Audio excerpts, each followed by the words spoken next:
This story is titled, I Found My Sister's Missing Husband After 5 Years. Turns out he faked his death, married someone else, and had a whole new family while she spent years crying over him. Have you ever felt your whole world crumble not once, but twice? First, when you watch your beloved sister fall apart after her husband's supposed death. And then again, when you accidentally discover that same man living his best life with a new family. The rage I feel right now is indescribable. The past 5 years of grieving, therapy sessions, and countless tears my sister shed, it was all based on a lie. A carefully crafted lie that I'm about to expose, even if it destroys everything in its wake. Let me introduce myself and the key players in this nightmare. I'm Tyler, 34M, a high school history teacher from Minneapolis. My sister, Olivia, 37F, has always been my rock, the kind of person who'd give you her last dollar if you needed it. Her husband, Jack, 39M, was supposedly lost in a kayaking accident in Lake Superior 5 years ago. Despite extensive searches, no body was ever found, and everyone eventually accepted the tragic conclusion. My wife, Andrea, 33F, has been our family's foundation through it all, especially in supporting my sister's recovery. Then, there's Diana, 38F, my sister's best friend, who became practically a sister herself during those darkest days after the disappearance. Life before this revelation was predictable, even comfortable. My days revolved around teaching teenagers about the Civil War and grading papers, while trying to be there for my sister. Our Sunday family dinners became sacred, a tradition born from ensuring she wouldn't retreat into solitude. I witnessed her painful journey from a shell of herself back to someone who could smile again, even if those smiles never quite reached her eyes. Years of therapy, support groups, and countless hours of family conversations slowly rebuilt what grief had shattered. Then came last week's teaching conference in Chicago, an event I nearly skipped due to my dislike of travel. Funny how fate works, isn't it? If I'd stayed home, we might never have uncovered the truth. There I was in Millennium Park, killing time before my flight, when reality shifted beneath my feet. At first, I dismissed it as another ghost sighting, similar to the many times my sister had sworn she'd spotted him in a crowd, only to face disappointment. But this was different. This was real. There he stood, alive and well, pushing a toddler on a swing, while a pregnant woman watched from nearby, her hand resting on her swollen belly. They painted a picture of domestic bliss, the very life he'd once promised to build with my sister. I stood rooted to the spot as memories flooded back. The endless nights of consoling my sister, the grief counseling sessions, the years spent watching her struggle to rebuild her life. My hands trembled as bile rose in my throat. The subject of all those tear-stained photographs still displayed in my sister's home wasn't dead at all. He'd simply started over, leaving devastation in his wake. My next actions would trigger a sequence of events that would either deliver long overdue justice or completely derail what remained of my sister's healing process. But to understand why I chose such a drastic path, you need to grasp the full scope of this deception. Because what I uncovered in the days that followed makes faking his own death seem almost trivial in comparison. You know that moment when rage takes over and your body moves before your brain can catch up? That's exactly what happened next. 5 years of bottled-up anger, watching my sister cry herself to sleep, helping her through panic attacks, it all exploded in an instant. I waited until the pregnant woman walked away to get ice cream for the toddler. As she disappeared from view, I approached Jack, my heart pounding so hard I could feel it in my throat. He was still focused on the child, completely oblivious to the storm about to hit him. I had so many scenarios planned out in my head over the years about what I'd say if he ever turned up alive. But seeing him there, living his best life while my sister suffered, all those rehearsed speeches went out the window. Having fun playing family man, Jack? The color drained from his face as he spun around. For a moment, he just stared at me, mouth hanging open, like he'd seen a ghost. Ironic, considering he was the one who was supposed to be dead. The toddler kept swinging, completely unaware of the tension crackling in the air. You know what's funny? He didn't even try to deny it. Instead, he grabbed the child from the swing and backed away, his eyes darting around like a cornered animal. Tyler, I can't explain, he stammered, but I was already closing the distance between us. Explain what? How you let my sister think you were dead for 5 years? how she blamed herself for letting you go kayaking alone that day. My voice was shaking with rage.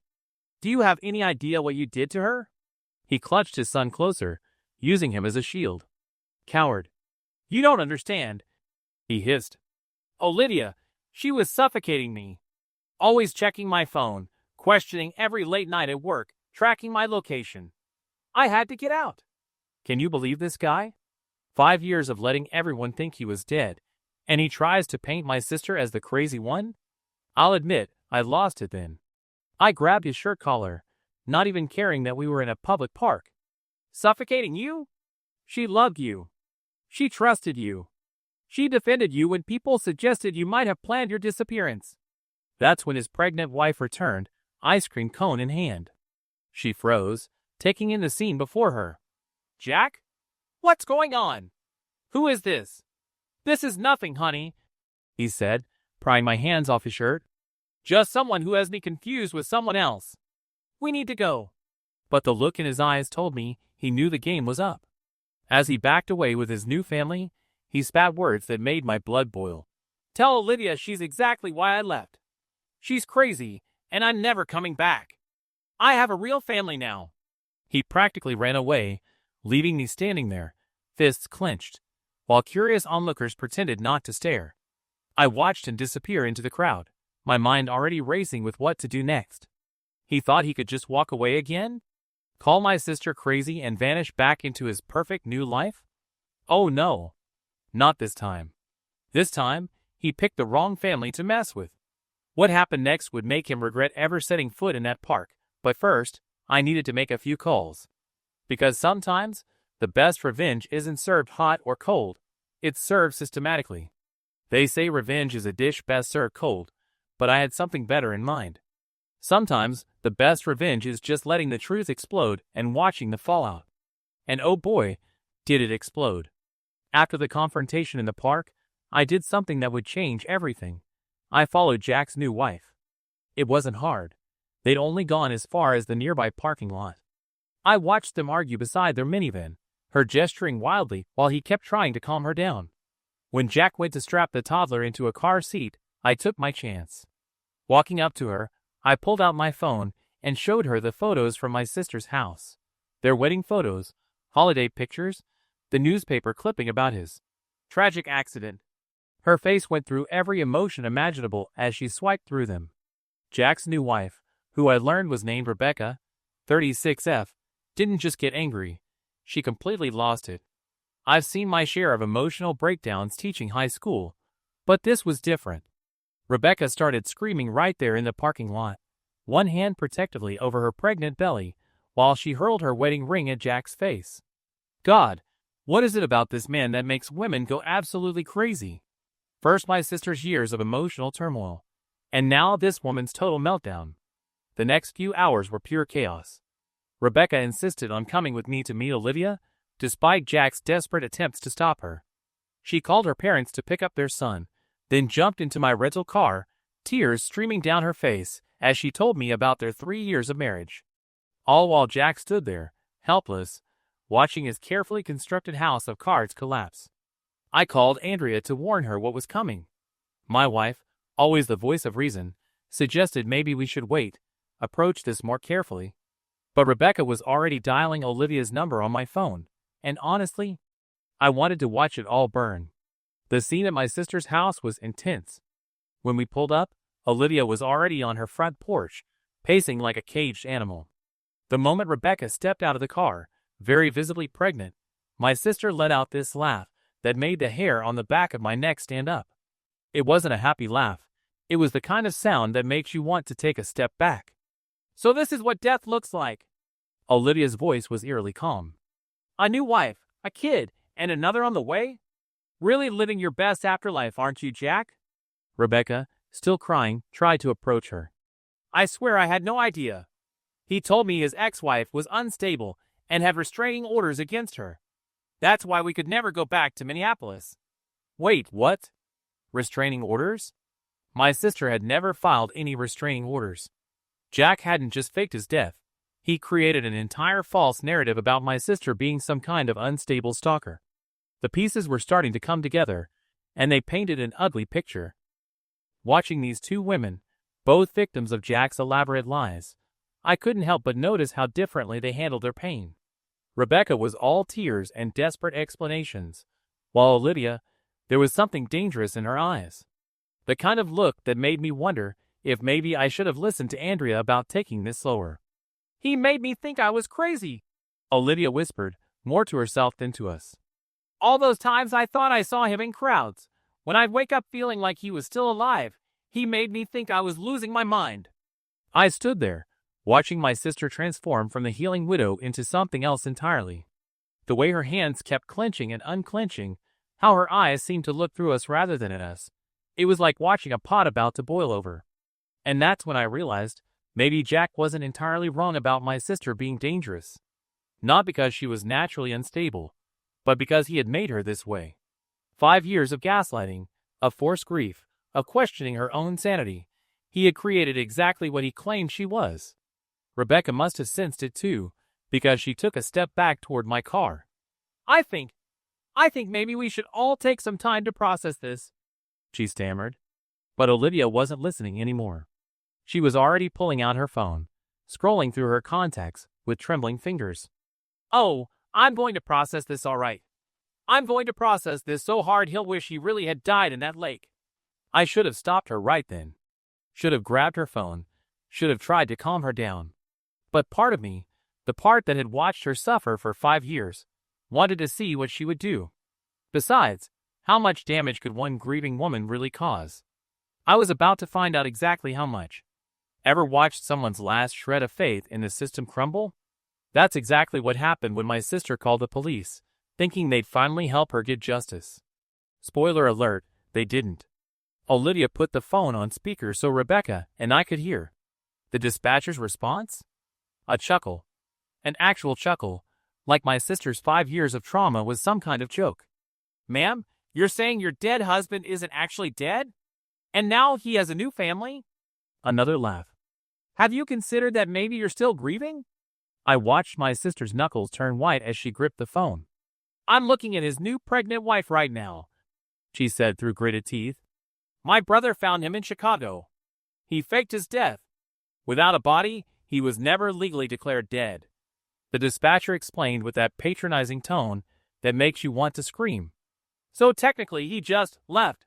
It's a civil matter. You could try filing for divorce?" Rebecca, who had been quietly crying on my sister's couch, suddenly spoke up. "But what about me? He's married to both of us." "That's illegal, right?" There was a pause on the line. "You'd need to prove the first marriage was still valid, and since there was a presumption of death." The dispatcher's voice trailed off. "Look, you should probably talk to a lawyer about this." Olivia ended the call and hurled her phone across the room. It hit the wall right next to the framed photo of her and Jack on their honeymoon. The irony wasn't lost on any of us. "They think I'm crazy," she whispered, then louder. "They all think I'm crazy." She turned to face us, and I saw something shift in her eyes. That last thread holding her together? It snapped. 5 years. 5 years I spent in therapy convincing myself I wasn't crazy for feeling like he was still alive. And now? Now they're laughing? Rebecca tried to stand up, but her pregnant state made it awkward. Maybe we could hire a private investigator? The moment those words left her mouth, I knew it was the wrong thing to say. My sister didn't want to investigate. She wanted blood. A private investigator? Olivia's laugh was hollow. Oh no. No. I'm done playing by the rules. The rules got me 5 years of grief counseling while he played house with his new family. She started pacing, running her hands through her hair. You know what the worst part is? He's probably been watching me this whole time, laughing at how pathetic I was, crying over his empty grave. I tried to interject, to calm her down, but she cut me off. You know what he did last year, Tyler? He sent flowers to his own memorial service. Flowers! I thought they were from his mother, but now I bet he sent them himself, just to mess with my head. Rebecca's face went pale. He does that. Sends flowers anonymously. He sent them to my office when we first started dating. Said it was romantic. That's when I saw it. The moment my sister's pain crystallized into something harder, colder. She walked over to the bookshelf and pulled out a thick photo album. You want to know something funny, Rebecca? Every time I thought I was losing my mind, I documented it. Every ghost sighting, every weird coincidence, every unexplained flower delivery. The therapist said it would help me process my grief. She laughed again, but this time, there was something calculating in it. Turns out, I wasn't documenting my descent into madness. I was building a case. She turned to us with a smile that made my blood run cold. The police won't help? Fine. Jack wants to play games? Okay. But he forgot something important. He taught me everything about his life during our 7 years together. His habits, his hideouts, his weaknesses. And most importantly, she pulled out an old envelope from the album. His secrets. I should have stopped her then. Should have grabbed that envelope. Should have reminded her that revenge wouldn't bring back those 5 years. But part of me wanted to see Jack pay. Besides, what could be in that envelope that would be so devastating? As it turns out, everything. They say revenge is about making the other person feel your pain. But what Olivia had planned wasn't just about pain.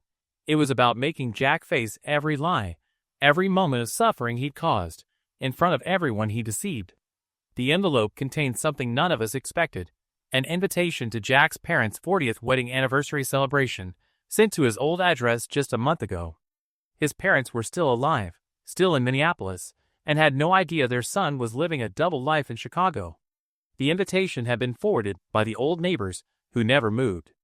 His parents, Olivia whispered, her eyes gleaming with a dangerous light.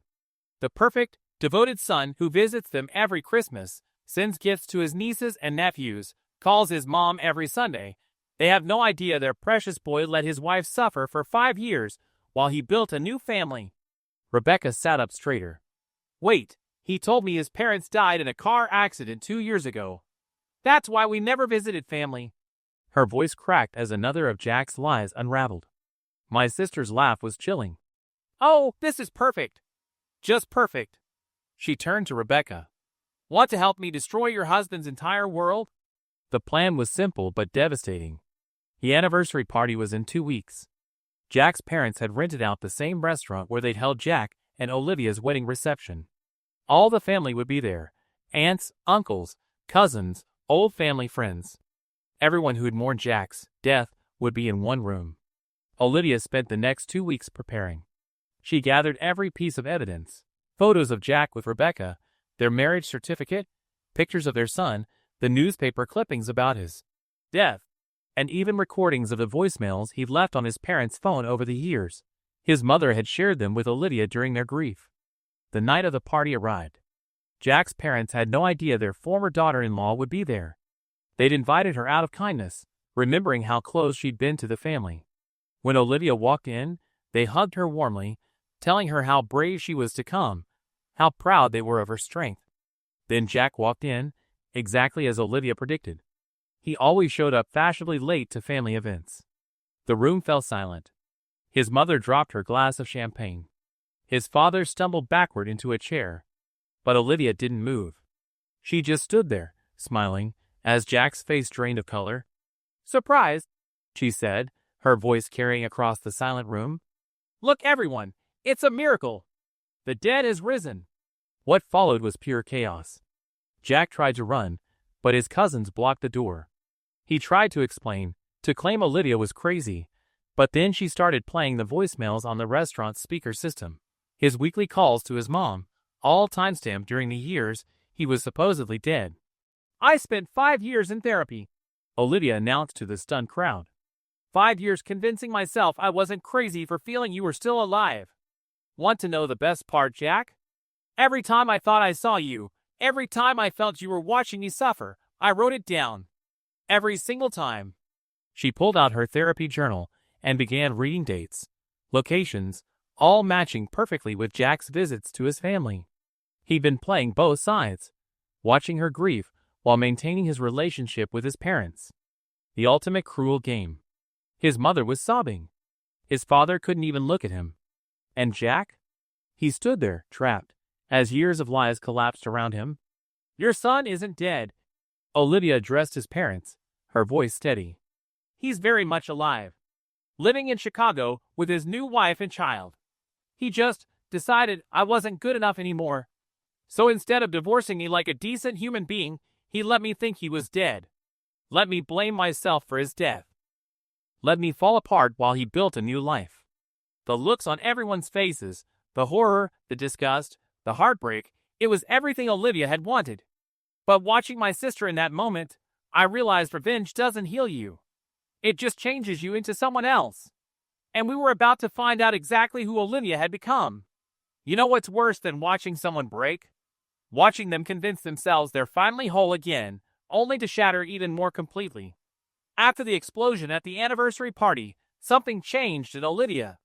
The laughter didn't stop. She kept laughing, at Jack's face when he was exposed, at his mother's tears, at Rebecca's shocked expression. But the laughter wasn't right. It became more unhinged, more desperate with each passing hour. That night, after everyone had left the restaurant, Diana called me in a panic. Olivia had shown up at her house at 3 a.m., still in her party dress, rambling about how she needed to finish the job. She was convinced Jack was following her, that he'd been watching her through her windows for the past 5 years, that every man who looked like him on the street was actually him in disguise. "Tyler, she's scaring me," Diana whispered into the phone. "She keeps saying she should have died instead of letting him win. That maybe she's actually dead, and this is all a nightmare." Andrea and I rushed over. We found Olivia in Diana's backyard, tearing up what she claimed were surveillance photos Jack had taken of her over the years. But they were just regular photos from her phone, pictures of her grocery shopping, walking in the park, normal everyday moments that she'd twisted into evidence of stalking. "Don't you see?" she kept saying, her hand shaking as she shredded another photo. "He's been orchestrating everything. The flowers at the memorial, the strange calls, the shadows outside my window. He wanted me to think I was crazy." Her voice rose to a scream. "Well, who's crazy now, Jack? Who's crazy now?" That's when Andrea stepped in, her voice gentle but firm. "Olivia, sweetheart, when was the last time you slept?" My sister's response was a laugh that made my skin crawl. "Sleep? Why should I sleep when he's out there, watching, waiting? He's probably laughing right now, thinking he won again. But I'll show him. I'll show everyone." She pulled out her phone and started dialing random numbers from her contact list, trying to tell everyone about Jack's surveillance network. When Diana tried to take the phone away, Olivia became hysterical, accusing her of being part of Jack's plot. Looking at my sister in that moment, I finally understood what true heartbreak looks like. It wasn't the crying widow at the memorial service 5 years ago. It wasn't even the vengeful woman at the anniversary party. It was this, watching someone's mind fracture under the weight of too much betrayal, too much gaslighting, too many lies. Andrea was the one who made the call. As a nurse, she recognized the signs of a psychological break. When the ambulance arrived, Olivia didn't even resist. She just kept laughing, telling EMTs about Jack's elaborate 5-year plan to drive her insane. "You know what's funny?" she said, as they helped her onto the stretcher. "He wanted everyone to think I was crazy. Spent 5 years making me question my own sanity. And now I finally am." She looked at me with tears streaming down her face, but that unnerving smile never wavered. "He won, Tyler. He finally won." The psychiatric hold was initially for 72 hours, but the doctors extended it. They diagnosed her with severe PTSD, complicated by what they called a psychotic break triggered by extreme emotional trauma. 5 years of gaslighting, of questioning her own reality, had finally taken their toll. I thought exposing Jack would bring my sister peace. Instead, it broke whatever was left of her. And as I sat in the sterile waiting room of the psychiatric unit, watching her through the observation window, I realized something chilling. Sometimes revenge doesn't just destroy your target, it destroys you too. But this story isn't over. Because what happened next would make everyone question who the real victim was. They say you never know what you have until it's gone. But sometimes, what's gone isn't just missing, it's transformed into something unrecognizable. 2 months into Olivia's stay at the psychiatric facility, Jack showed up.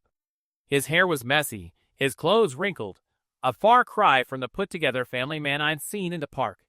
He looked like he hadn't slept in days. "I need to see her," he pleaded with me in the hospital corridor. Rebecca left with our son. My parents won't speak to me. I lost my job. I need to make things right with Olivia. Part of me wanted to punch him right there, but the broken look in his eyes stopped me.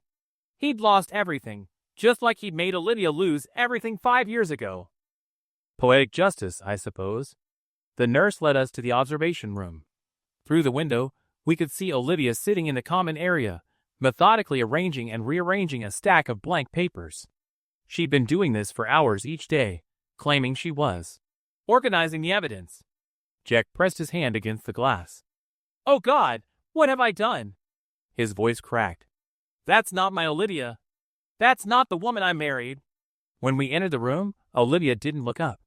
She just kept sorting her blank papers, mumbling numbers and dates under her breath. Jack knelt beside her chair. "Liv, it's me. I'm so sorry. I know I can never make up for what I did, but I need you to know, you were never crazy. Everything you suspected was real. I was there watching because I couldn't let go. Because despite everything, I still loved you." Olivia slowly turned to face him. For a moment, I saw a flicker of recognition in her eyes. Then she smiled that empty smile that had become her new normal. "Do you want to see my evidence? I've organized it all. Every time you died, every time you came back, every time you watched me break. I have it all documented." She held up a blank sheet of paper. "See? It's all right here."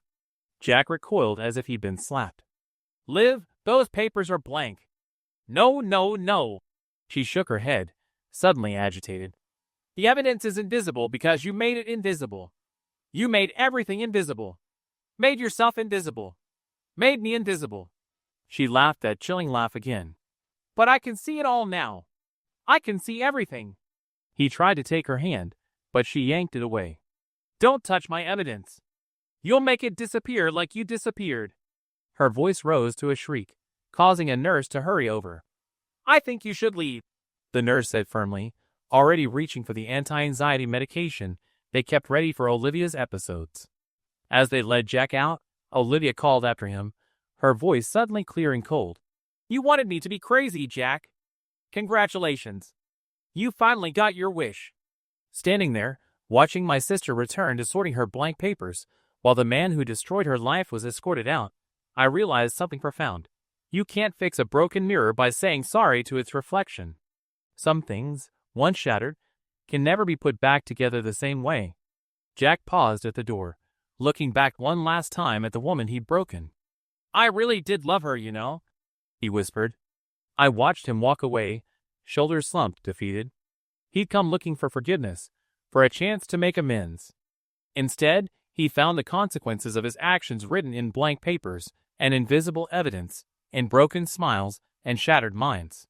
Sometimes the worst punishment isn't losing everything you have. It's having to live with everything you've done. The woman who sorts blank papers in the psychiatric ward isn't my sister anymore. Not really. The bright, loving Olivia died 5 years ago in Lake Superior, alongside the lies of a man who chose the cruelest way to end a marriage. What remains is a cautionary tale about how far someone will go to escape their commitments, and how much damage a single lie can cause when it's allowed to grow for years. They say time heals all wounds. But some wounds don't heal. They transform us into someone else entirely. And sometimes, that's a fate worse than death, for everyone involved.